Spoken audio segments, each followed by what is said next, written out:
Hi, good morning. My name is Esther Beldulay and this is my teaching demonstration. Okay, good morning class. Everybody stand up. Levi, kindly lead the prayer. In the name of the Father, and of the Son, and of the Holy Spirit. Amen. So good morning class. Hiulafus. So before you take your seats, kindly pick up pieces of paper under your chair and also arrange your chairs properly. Is there any absent from the class today? Who are absent from the boys? How about from the girls? Okay, very good. No one is absent today. So class, I want you to be active during my lesson. I want you to participate. So how are you going to participate? Yes, Bea? Okay, very good. So you are going to raise your hand whenever you want to answer question. What else? Okay, very good. So you listen attentively when someone is talking or answering. And lastly, I want you to always wear your face mask and observe social distancing even during our group activities. Am I understood? Okay, very good. So let us start. I have here a video clip that will give you an idea on our topic this morning. So I want you to listen or watch the video attentively.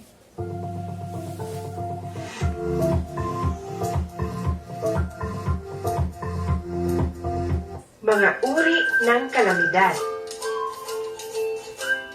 Ano ang kalamidad? Ang kalamidad ay tumutukoy sa pangyayari o kaganapang nagdudulot ng malaking kapinsalaan sa mga tao sa komunidad na tinatamaan nito.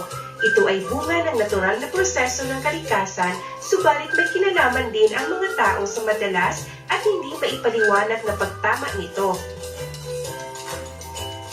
Mga uri ng kalamidad na nararanasan sa Pilipinas: bagyo, baha, lindol, landslide, flash flood, pagputok ng bulkan, storm surge, sunog.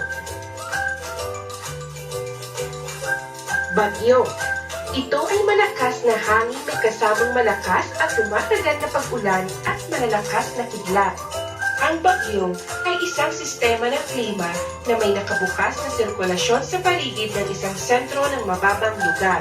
Tumatakbo sa pamamagitan ng init na inilalabas kapag umaakyat at lumalapot ang basang hangin.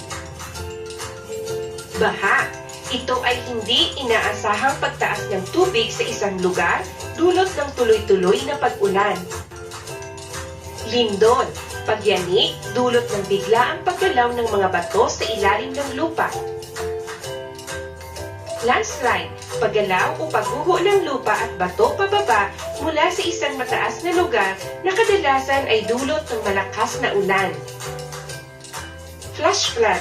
Ang flash flood ay nangyayari kapag malakas ang pag-ulan sa mga lugar na mababa.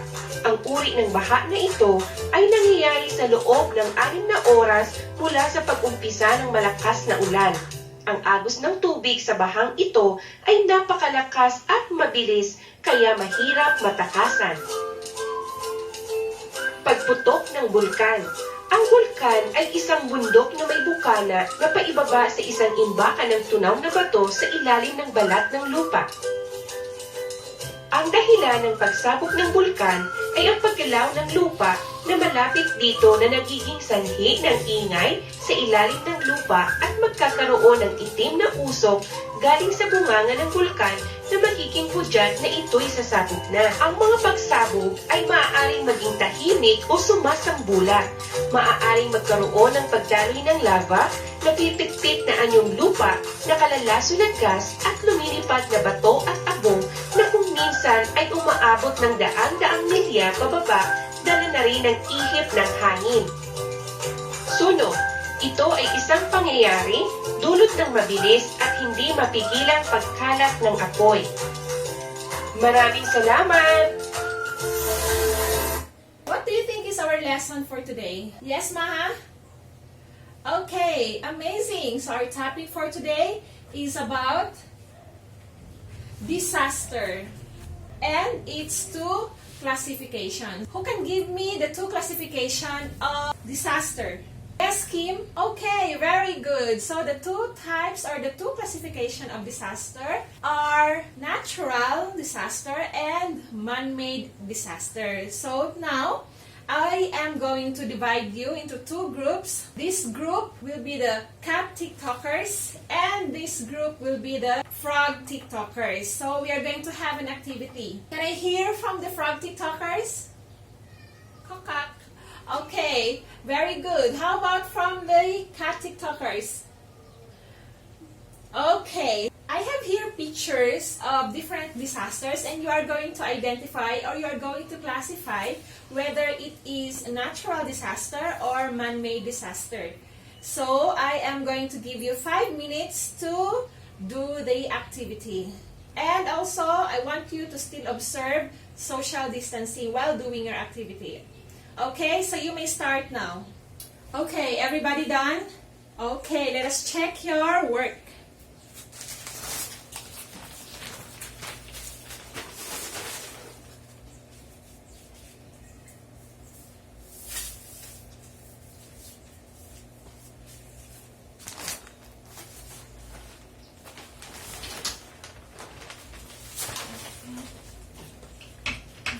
So this is correct. Natural disaster and man-made disaster. This is natural disaster. Correct. Correct. Correct. Correct. Correct. Correct. Correct. Correct. Correct. Okay, very good. Cat TikTokers got the perfect score. So let us give them a barangay clap with Sana All. So 1, 2, 3. Sana All. So let us check the work of the frog TikTokers. So this is correct, correct, correct, correct, correct, correct, correct. So oil spill. Okay, so got the perfect score. Okay, the frog TikTokers got the perfect score as well. So let us give them a Mami Janisha clap. Okay, let us start. 1, 2. Very good, very good, very good. So, very good. So our country has experienced number of deadly earthquakes, volcano or eruptions, and other natural disaster. What do you think is the reason why our country has experienced a lot of disasters? Yes, Molina. Okay, kindly read. This is because our country is located along the Ring of Fire, a large Pacific Ocean region where mainly volcanic eruptions and earthquake occur. Madalas tayo nakakaranas ng earthquake and volcanic eruptions is because the Philippines is located along the Pacific Ring of Fire. So we are prone to earthquakes and volcanic eruption. There are two elements affected by disasters. How many of you know the two elements affected by disaster? Yes, Jones? Okay, very good.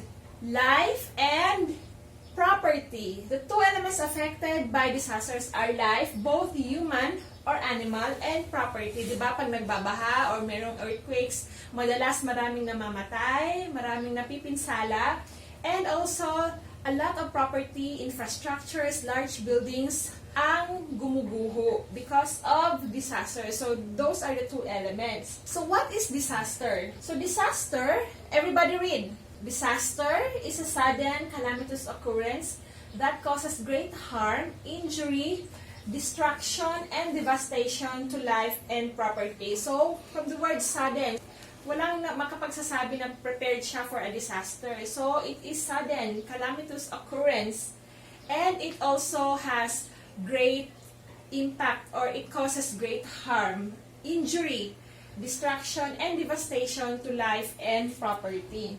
And you read another definition of disaster, everybody. Okay? Disaster is a serious disruption of the functioning of a community that involves losses of human, material, and environment. So, it disrupts the functioning of a community. Okay? So, there are two classifications of disaster. So, yun nga, sinabi ninyo kanina, you have already understood or identified the two classification of disaster, which are natural and man-made disaster. Who can differentiate natural disaster and man-made disaster? Okay, yes, Jake. Yes, very good. So, natural disaster are caused by natural phenomenon. So, natural phenomenon like, who can give me an example? Okay, very good. Diane.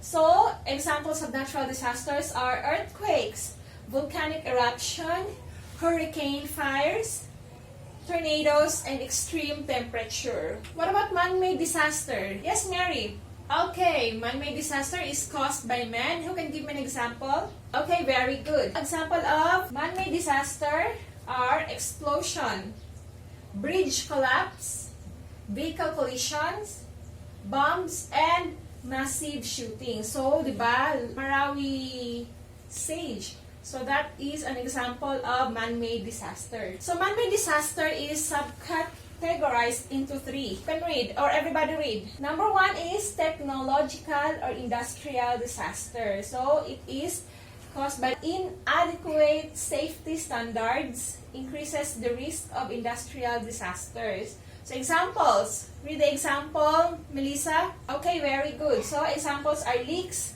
of hazardous materials, accidental explosions, and bridge collapse. So, dito naman sa technological and industrial disasters, those are yung mga walang safety measures. So, halimbawa, bridge, hindi maayos ang pagkagawa, or buildings, or mga electrical wires. So, it can cause hazards or it can cause disaster. So, under siya sa technological and industrial disaster. Number two, but read. Okay, very good. Terrorism, violence.